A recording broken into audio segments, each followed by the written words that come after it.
Hello, Mingming. Ikaw na naman yan. Ha? Umuulan na, no? Gutom ka? Uy, gutom siya, oh. Hiningi yan ng pagkain sa akin, oh. Eh, Mingming! Mingming! Goldie! Yan. Hello, guys. Hello po. Maulan at mabuhangin. Kalilinis ko pa lang noong nakaraang araw. Yan, oh. Ito. Kalilinis ko pa lang noong nakaraang araw. Tapos ngayon, after 2 days, umuulan na naman.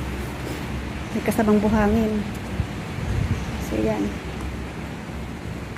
Ang tanim kong kamatis, oh. Kamatis yan. Tanim kong kamatis. May bungang isa. Mulberry.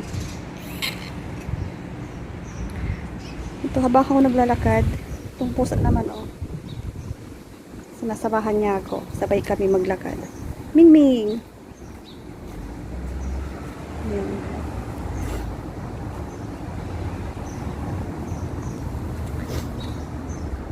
Oh. Linisan ko na yan. Mga bintanang yan. Masalamin. Tapos grabe na naman, oh. Kabilaan yun, oh. Grabe na naman ang alikabok. Diba?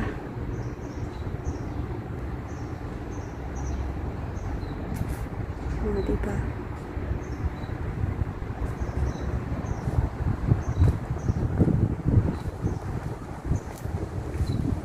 Ayan.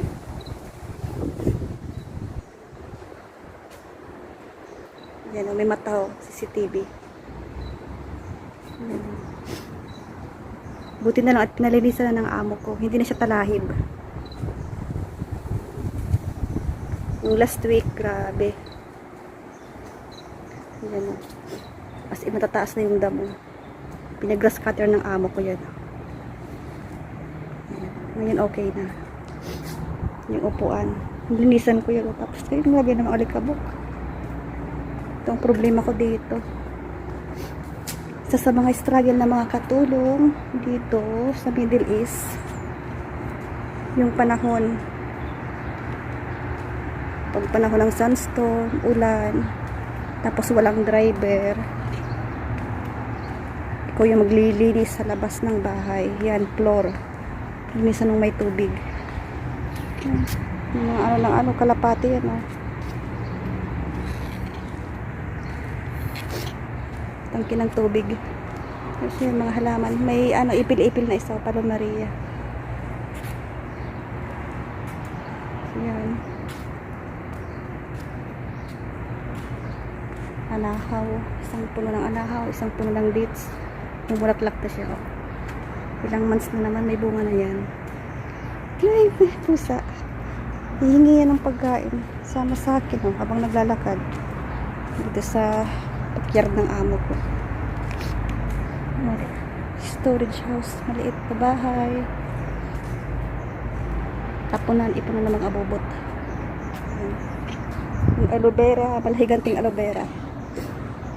Yun ang mother nyo. Yan, isang malaki. Tapos, yung iba, tinamin ko yan.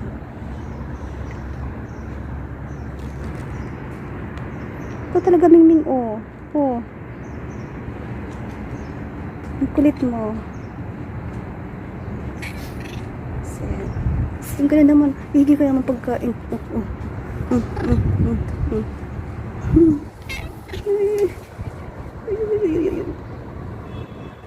Gutom ka, Mingming. Gusto mong kumain. Meron ako ditong isang puno ng gumamela. Sa mga pinoproblema ng katulong dito sa Middle East, pagka yung panahon ng sandstorm, ulan, kasamang buhangin, paglilinis ng bahay, sa labas ng bahay, lalo't kung walang driver, walang maglinis kundi katulong, tulad ko.